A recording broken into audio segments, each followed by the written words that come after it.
Hey, what's up, my people? This is Byron Gonzalez here for the SoCal Sound, here for another coveted SoCal Sound session. And today, I'm super happy because I get to welcome an amazing Canadian singer-songwriter, composer, and the owner and the creator of this brand new album called Our Roots Run Deep. I'm talking about Dominique Fields Amé.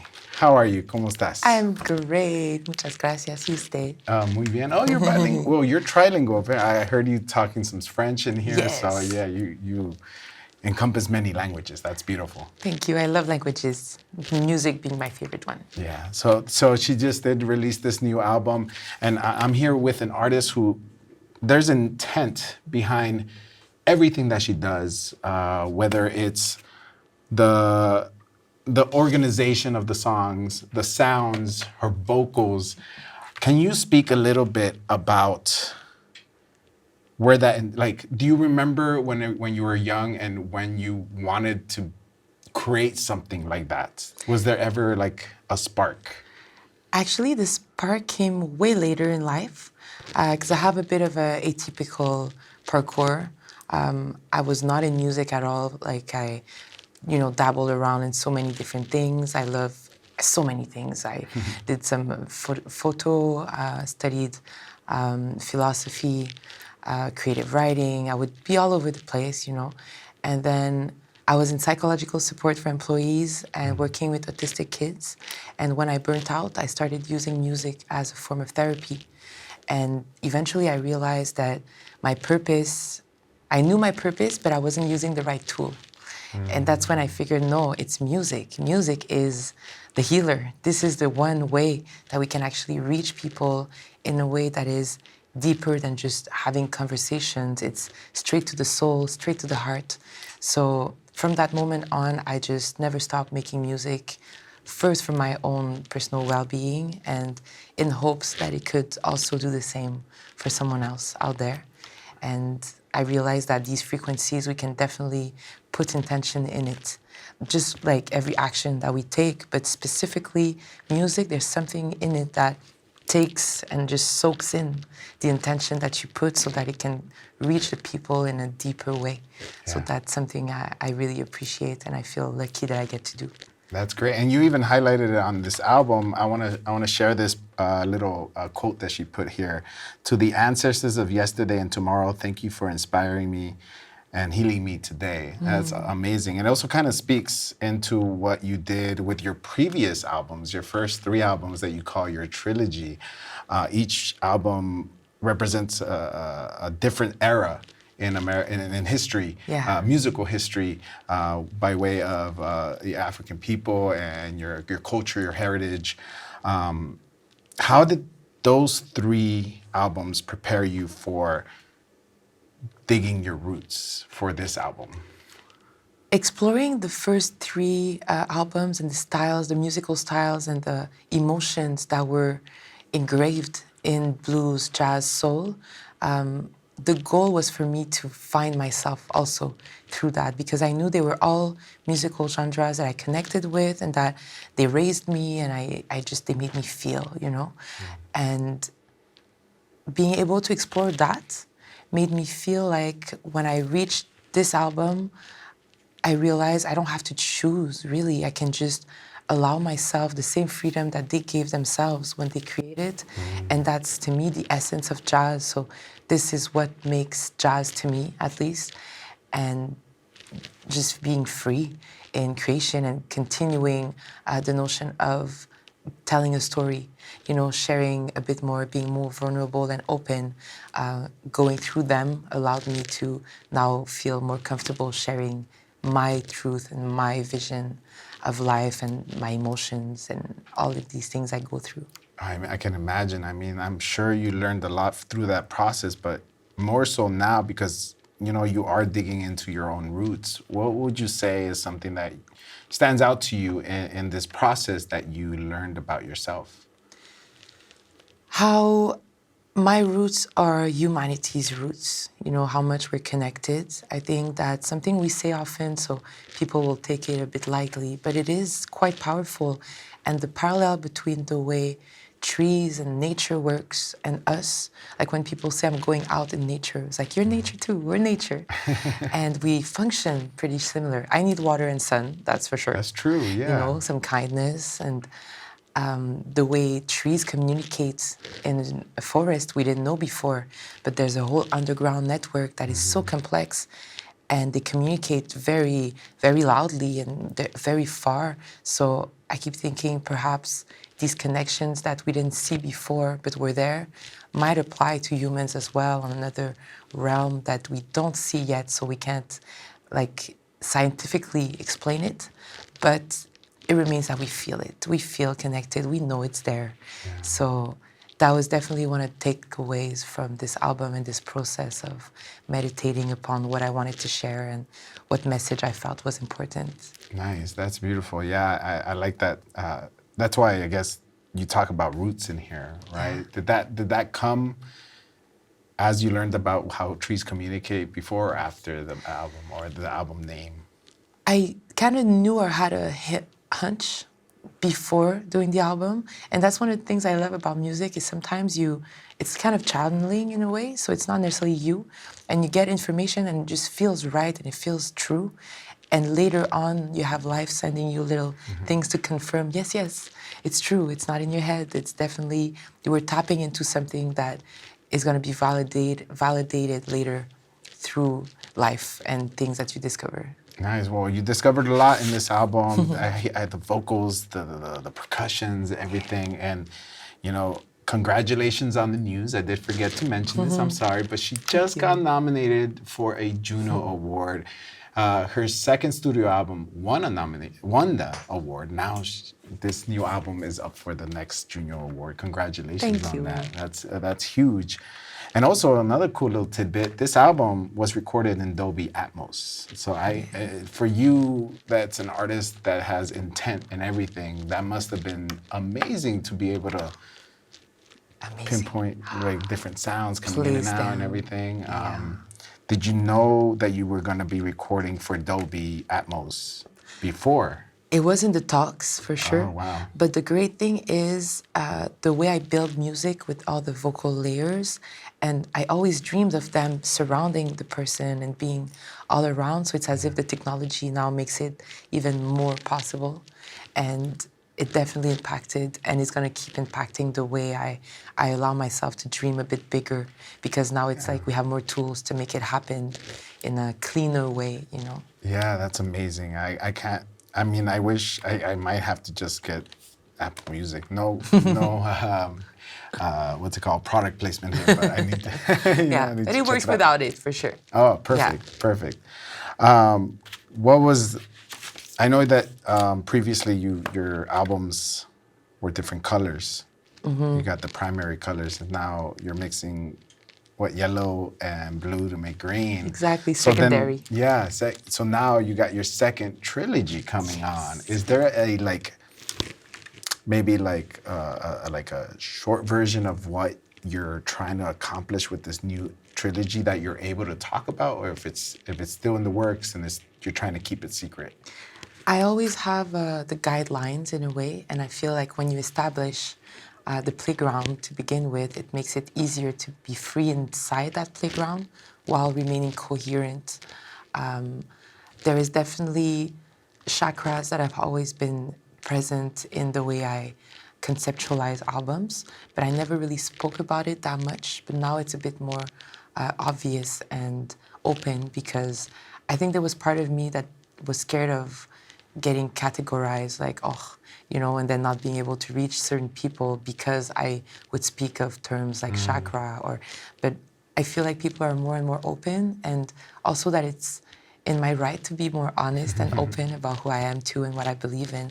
And there is no shame to believe in the universe, believe in love, believe in the fact that if we have a physical skeleton, why couldn't we have an energetic one as well? So it's part of the lineage, because they also have colors to each of them. So this is the heart chakra, for example, with the green. And I thought it was a great place to start off. And that's going to be all I say for now. Good. Yeah. Okay, perfect. I'll be back for the rest. Well, I'm excited. You're lifting us on a cliffhanger. We're entering the musical universe multiverse, if anything, of what is Dominique Fields at May. That's gonna be exciting, and I guess you're gonna dive in deeper to what makes you tick. Absolutely. And I just can't wait for that, especially sonically, because this was a sonically amazing album. Thank you. Now I want to get into some deeper roots of you. I want to know, when you were a kid growing up, what was like your favorite album that you would carry with you, or put in your CD, Walkman, or listen to on your iPod everywhere? There's a lot of them. My musical connection really started off a lot because of my sister. She was studying music, and she had an insane amount of music, so many CDs back then. And I would always go and just borrow, one at a time, or two max. And I would listen to them over and over. And some of them I would listen once, okay. Move on. And others I would really, like I found something, like a gold mine, And I recall having that with B.B. King. Ooh, The song Lucille specifically, it's like a story. And it's so long, and the guitar is talking back. My mind was blown. Aretha Franklin, for sure. Lauryn Hill, Miss Education, really impacted me because of the storytelling once again. I think stories always talk to me a lot, like albums that took the time to build something that you just want to listen to from beginning to end. Velvet Rope from Janet Jackson, Erykah Badu. All these people really left a trace in my musical growing up, environment or atmosphere, like the soundtrack of my youth. Yeah, well, talking about now back to the album, kind of, because you said it like Erykah Badu kind of built the story, right? You're doing that too with your albums. You were telling me that at the end of each album, the last song, the last line, like leads up to the next album. Yeah. So now it's full circle. You get to do that now. Whatever influenced you, now you get to do it. It's amazing. Music is magic. That's awesome. What's something, now that same question, but in the now, is there like a new album that you are like putting on repeat recently? So many. Masego, his last album, was a big hit.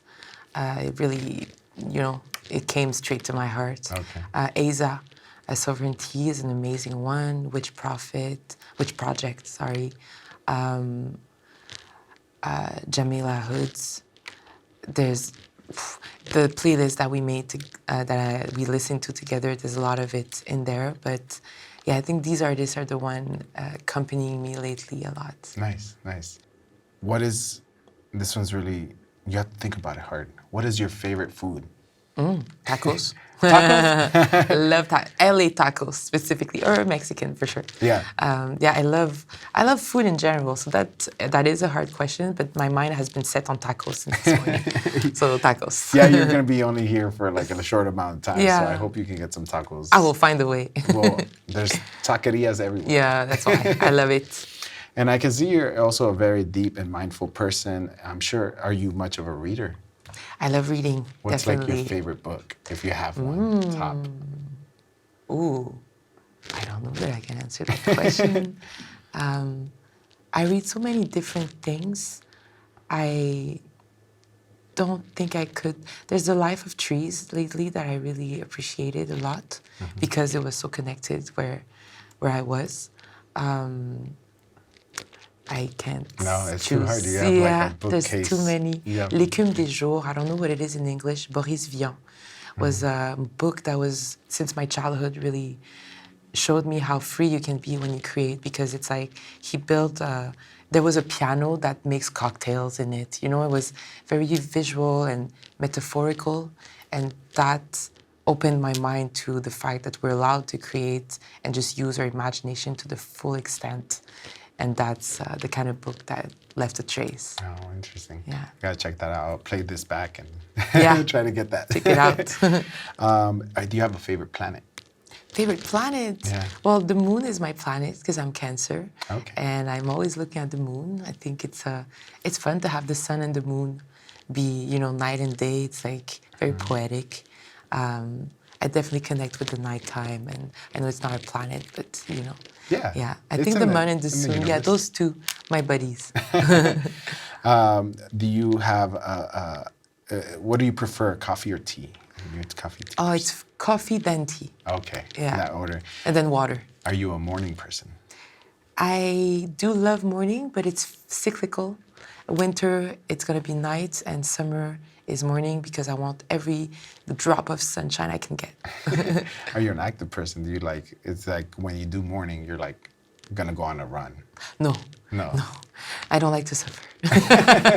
There we go. No, no, it's more I'm gonna meditate in the sun, find a park, find a tree, find the sun, coffee, meditation. That's how the morning starts. Is that also part of like your songwriting rituals? Do you have a ritual for songwriting?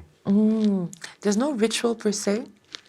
I allow creation and inspiration to just come through as I live life, and then it's gonna be more of a meditative state, often at night, that I'm gonna find myself in, and when I feel it, I just go in, all in, and let it run its course. And that's the great thing about nighttime. You feel like you have endless amount of time. Yeah, right. it Because you does. forget about waking up in the morning. So yeah, it's more of a night meditation ritual, I guess. Nice, nice. So you were just on tour as well. Do you have like a funny moment that happened to you during this tour that you're like made you laugh out loud or made you feel embarrassed maybe if you're able to share that, or maybe there was a close call, maybe you forgot your passport or something. Or... I have a very bad memory because there's so much happening. There's a lot of laughter, that's for sure. The band is a very funny one. Last night in LA, we had our show, and they decided to kind of play a prank on me. Oh, no. In the sense that I get on stage and then I look around and I realize they all decided to put on the craziest nightshade, like sunshades they had. Oh, what? But they were like using each other's. So it looked funny on their faces. And I was just like, what's going on? No one Everybody. warned me. Everyone, all the whole band was wearing sunglasses. No one told me. I was like, what? You should have told me. I would have gotten mine.